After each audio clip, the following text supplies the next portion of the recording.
Good morning all together. From my side, good morning, because it's still 9 o'clock in the morning here in Germany at the moment. I'm happy that we will have the opportunity to talk a very important topic today. I want to briefly introduce myself. My name is Frank. I'm a forester by training originally, but over the last 20 years, my focus has been on supporting land restoration activities in different parts of the world. Among other, I have spent about 6.5 years in Central Asia. I was working for 3 years as head of projects in South Tajikistan for a German NGO. And at a later stage, I lived with my family for 3 years in Kyrgyzstan. These are the two countries which I know very well. About the other countries, I have not a lot of practical information, but I have read a lot of things, and I've had exchange of information, experiences with professionals from, for example, Uzbekistan. So I'm looking forward to our meeting today. I will start today with a brief introduction into the topic. I think all of you have read already the PowerPoint presentation which I presented. The title of this presentation is Fostering the Restoration and Productive Use of Central Asia's Degraded Rainfed Areas Through Rainwater Harvesting and Efficient Water Use. So I will go through this presentation now. If all our participants are already online, Andre, please let me know whether still somebody's lacking or whether we are complete. Frank, you can start. Okay, thank you. Okay, thank you. Yeah, so fostering the restoration of Central Asia's degraded rainfed areas through rainwater harvesting and efficient water use is the title. As I said, my practical experience is very much related to Tajikistan and Kyrgyzstan. These are both countries which have about 95% rainfed areas. So I think when we have such a huge percentage, it's really worth to think about how the management of these areas could be improved. And I don't know exactly the figures for the other Central Asian countries, but let's say if we talk about countries like Afghanistan, Uzbekistan, I also know that they have a big share of the landscape is rain-fed land. Kazakhstan probably the same. So yeah, let's try to have a look at how is the land currently utilized in these countries.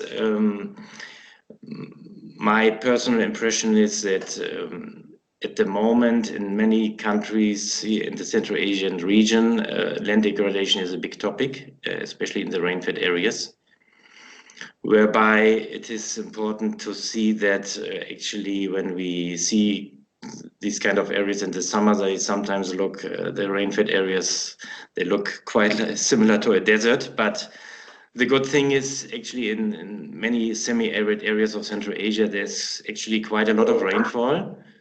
But unfortunately, this rain is often mainly falling between autumn to spring, and the summer period tends to be hot and dry. Yes, so nature resource management in these areas is often not constrained really by a lack of precipitation, but rather by its highly uneven distribution around the year.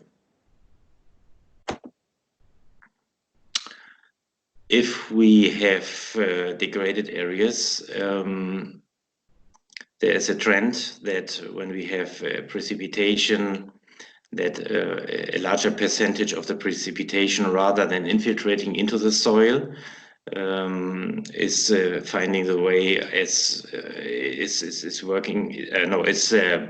developing into high surface water runoff that contributes to both soil erosion and flood-related problems during the raining or precipitation-rich seasons, and drought during the summer period. Yeah, I have very often heard people in Central Asia during the winter period saying, "Oh, this winter we have a lot of precipitation, and actually we have to drain the water out of our land. It's too much." And a few months later, during the summer period, the same people were often complaining, "Oh, now really it's again so dry, and we don't have enough water." So it's very important in a holistic to look at this situation in a more holistic, integrated way, and to say, okay, if there's an excess of water in a certain period, how can we store it properly so that we can benefit from this during the water scarce periods of the year. Yeah, and one of the key elements to have a more efficient and more balanced utilization of water resources in rain-fed areas in Central Asia is that we think about a better utilization of the rainwater or of the melting water from the snow at different levels. Can be at family level, can be at community level, but it can be also this concept can also be applied on a larger scale for the open landscape. So the basic idea which I want to promote among you is that when we talk about rainwater management in Central Asian rain-fed areas, rather than allowing large amounts of precipitation water to disappear from the area during the raining season as surface water runoff, it is important to maximize local water infiltration and storage and to promote the more efficient use of these available water resources. Yeah, so that means when we have plenty of water, the idea is not trying to get rid of it, making a channel and so that the water goes out. No, the idea is to think already during the precipitation-rich period about the next long dry summer period, and to see how, as much as possible, that available precipitation water can infiltrate into the soil as one option. And if we still have some excess water, that we store it in a way that it can help us to support land management during the hot summer period.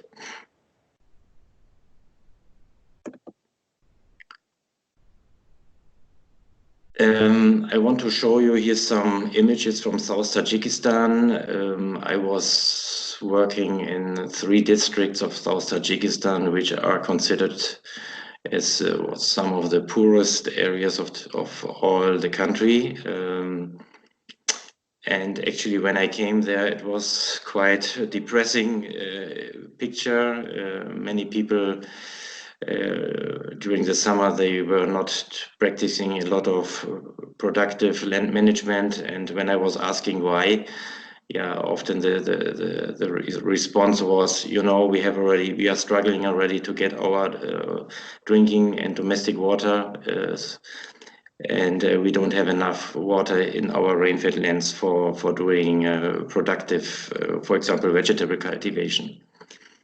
So yeah, that was for me the start to think about what can we do here to support these people, to give a better management to the land so that they can have also better productivity, be it to support family nutrition or also maybe the selling of some product.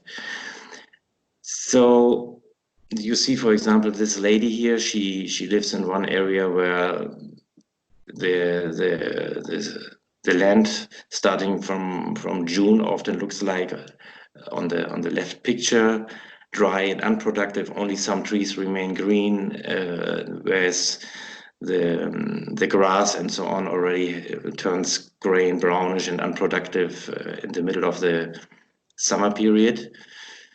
So we discussed with these people possibilities to improve the water management, the rainwater management, and the result of these efforts you see in the center picture and on the picture on the right.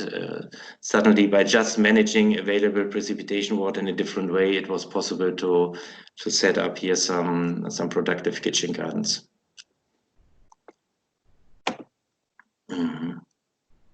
Yeah, you see another example here. Most of the land in South Tajikistan is actually not utilized for agriculture or horticulture. Most of the land is just used as extensive pasture areas.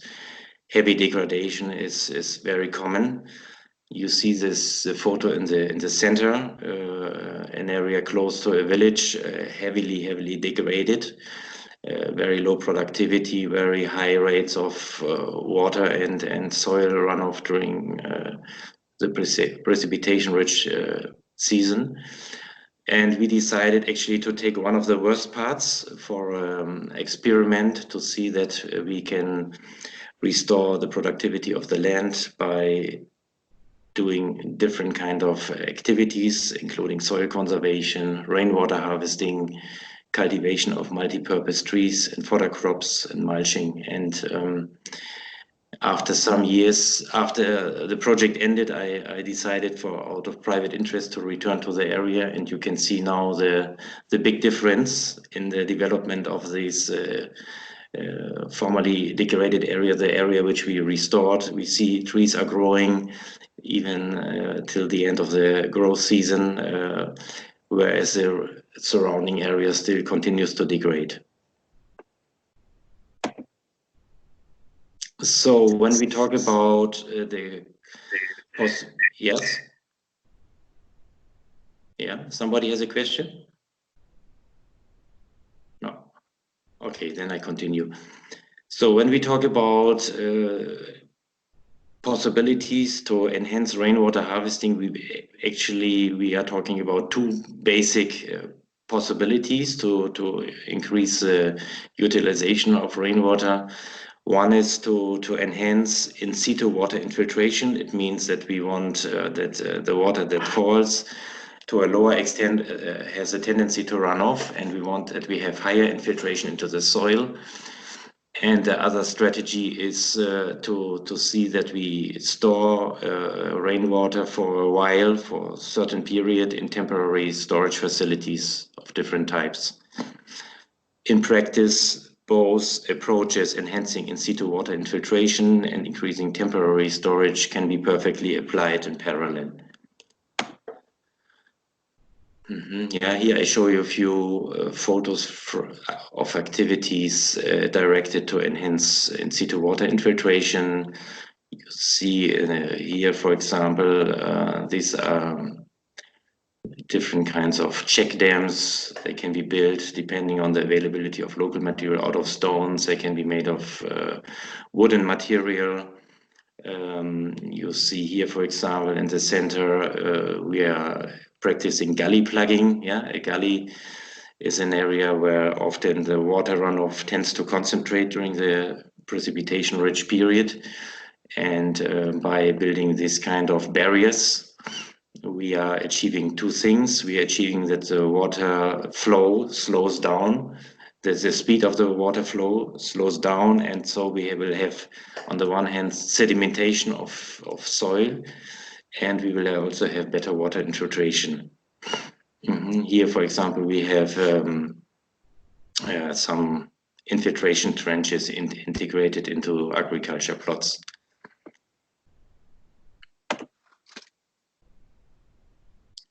Yeah, with regard to temporary rainwater storage structures, there are so many different options, and they can be differentiated according to whether they are storing the water in an open structure. Open structure means open to the atmosphere, like this structure here, which is made out of concrete. We have such kind of structures. We have closed structures. One of the differences, for example, here during the summer period, we can have considerable evaporation losses. We can have a problem here that this develops also into a breeding place for mosquitoes. We can have structures that are located above ground. We can have structures that are below ground, underground. We can have mixed structures, half underground, half above ground. We can differentiate rainwater storage facilities according to the construction material utilized. So in general, there are very many different options. And we have also different options to use we have different catchment areas which we can utilize for the collection of water. One of the most common structure which is utilized for rainwater collection are the roofs of houses. But actually we have also the possibility, if house roofs are not available or they don't produce enough water for storage, we can additionally use ground catchments, either just ground catchments without any treatment, or we can actually utilize, for example, polyethylene sheets which we put on the ground. They help us to increase the water yielding capacity from certain catchment areas. And in some areas where the conditions are suitable, we can also use rock catchments.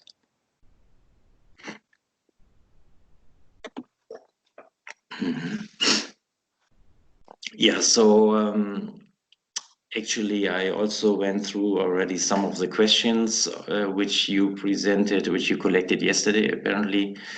And I was seeing, for example, one comment from your side. It was saying actually, you know, in our areas in South Tajikistan, we have very little rainfall. What is a big obstacle for us in general. And I think, yeah, often areas which during the summer looks really very unproductive, very dry, it's important to be more precise when we talk about low water availability, rainwater availability. I know a lot of areas where people say we have very little precipitation here, but actually when you look at the real figures, you see it's not actually so little. And by using the available precipitation water better, a lot can be made out of it. I want to give you one example. As I said, I worked in Tajikistan for 3.5 years in the southern part, where average rainfall was about 500 millimeter per year, equivalent to 500 liter per square meter. And a common size of a farmhouse was around 80 square meter ground area.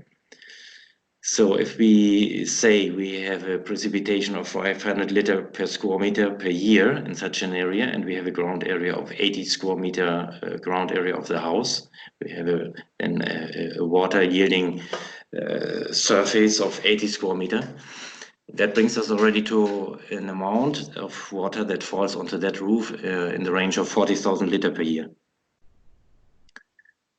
Of course, not all the water which is falling on a house roof can be harvested. There's always some losses, evaporation losses, and things like that. So if we assume that under such a condition, for example, we are able to harvest only half of the total amount of rain and fall, then we are still talking about an amount of water that can be harvested from such a house roof in the range of 20,000 liter per year.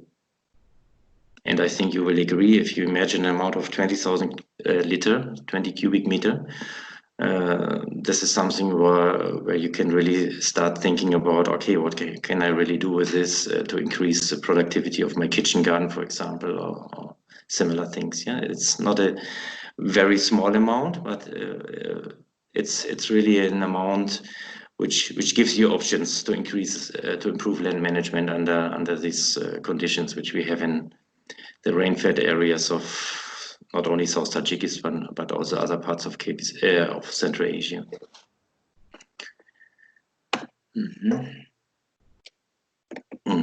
Okay. Yeah, as I said, I used to work in Tajikistan in one of the poorest regions. So from the beginning, we had to consider also when we wanted to promote rainwater harvesting that many people were quite resource poor. They didn't have the chance to invest a lot of money.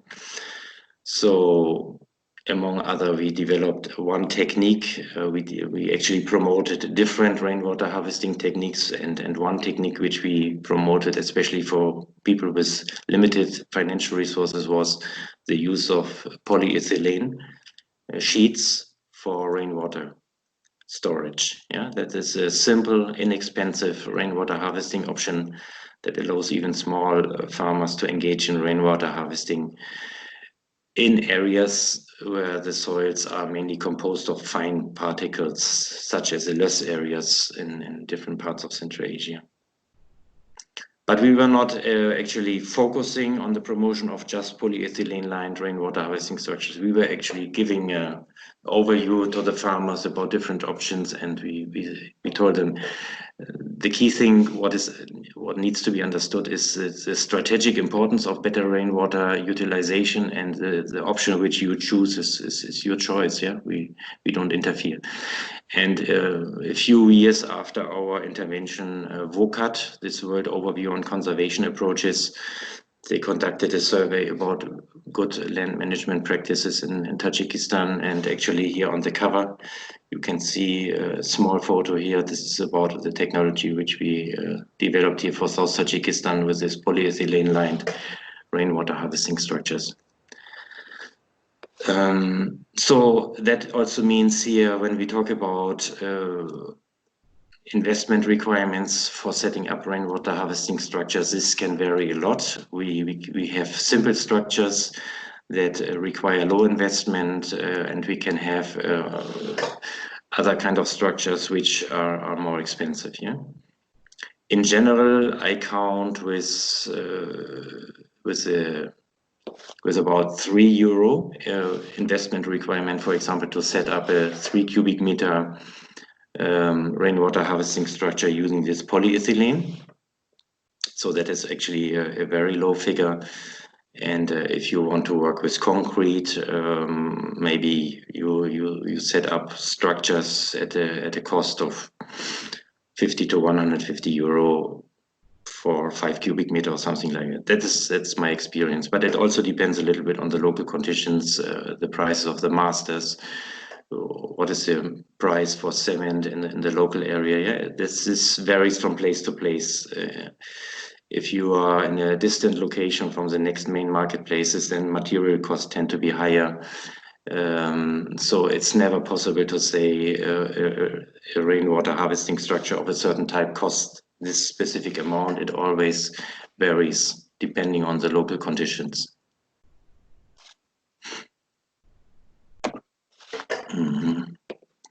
So in summary, I have here put together some potential advantage of rainwater harvesting activities. Yeah, they help to decrease soil erosion, support land restoration activities, improve land productivity, reduce also the workload for the provision of domestic water. Yeah, in some parts people they don't have the possibility to get all their domestic water straight from taps installed in the houses. They have to move to a community place where they have to wait, maybe where they have to queue every day. So also here time losses can be considerable for people just getting the domestic water from public tap water stands. And if you harvest more water from your own house roof, it's not only something what can help you to support, for example, kitchen garden management. It can also help you to easier meet your domestic water requirements. Yeah, mitigation of effects of droughts is a very important topic. Enhancing, actually, in general, climate change resilience. Yeah, because it makes a farmer more resilient to climate change phenomena. Yeah, when you have a lot of water stored, you can easier deal with a stronger drought during the summer than if you had nothing, if you had no water, own water storage. Yeah. Okay, then we take the other slide here. Good. Now this slide here, this is for me a key. Actually, this is one of the key for me. When we talk about possibilities to increase water availability in rain-fed areas, we have different options. Rainwater harvesting is one option. There are different options. But actually, whether these efforts to increase water availability will at the end lead to something meaningful or not depends not only on whether we will have the chance to get more water to an area. It will very much also depend on the question of how are we then going to use the additional water, and that means how are we, for example, planning to apply the water. what kind of irrigation techniques are we using? Do we use some complementary water saving measures? So, and the third pillar for the question of whether we will get good benefit from the water which we have available is the question of what kind of cropping system we are actually planning to support with the water. So yeah, if we have the chance to have much more water available during the summer period due to rainwater harvesting or from other sources, the best benefits we will get when we have at the same time in place a mechanism to assure very efficient water application. What is not only a question about the technical equipment, it's also a question about, as I said already, the usage of complementary water saving measures, windbreaks, mulching, things like that. Can make a big difference in water use efficiency. And then, as I said, the third pillar, to see whether we can really make something meaningful out of water in rainfed areas, semi-arid rainfed areas, is the question of what kind of cropping system I'm trying to support. And yeah, I will give a few examples here to show you what I'm practically talking about. You see here, for example, with regard to tree seedlings, there are different options for organizing the watering. What I have often seen is the trend here in the center. People were starting to do some open trenches here and then planting at certain intervals some seedlings, and then they were from the next available water source channeling the water through these channels. This is the most inefficient option you can imagine. Most of the water is not then with this technique benefiting the tree seedling, but it's just benefiting either other plants or also to a larger extent evaporating back into the atmosphere. We have other options. We have drip irrigation. You see this on this photo.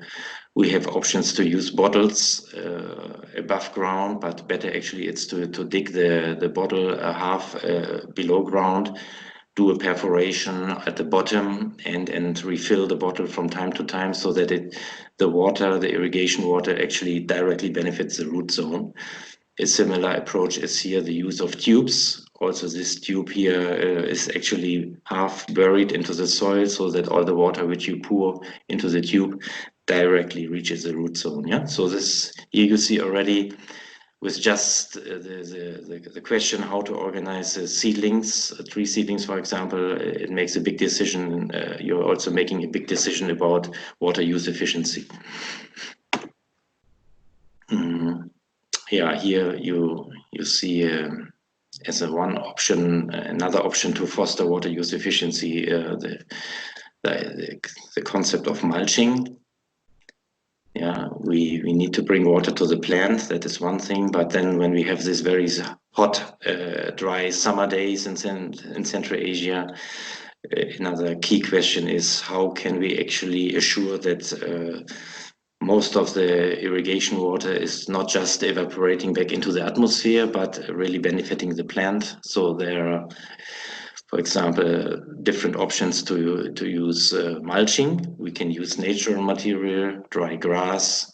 We put the dry grass around the trees, the tree seedlings, so that they help. This dry grass helps to preserve the humidity in the soil. Or we have also possibility to use plastic sheets in agriculture fields, also helping to reduce evaporation losses.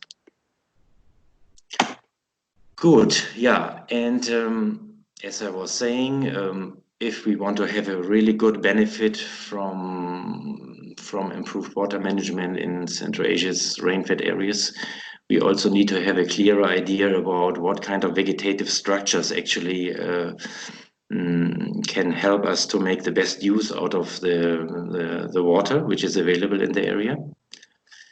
And we have here something on this slide, what's from my perspective is very important, but still in many cases there's a lack of understanding about the importance of what I want to present you here.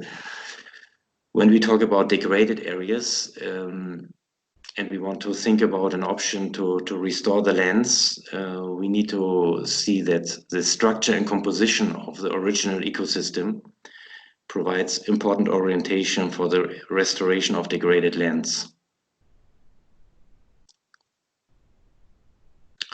In the Central Asian context, originally large parts of the land were covered by a mix of medium to deep rooting species, either trees, shrubs, and or other species like saxaul, for example, with a ground cover including other annual and semi-perennial plants.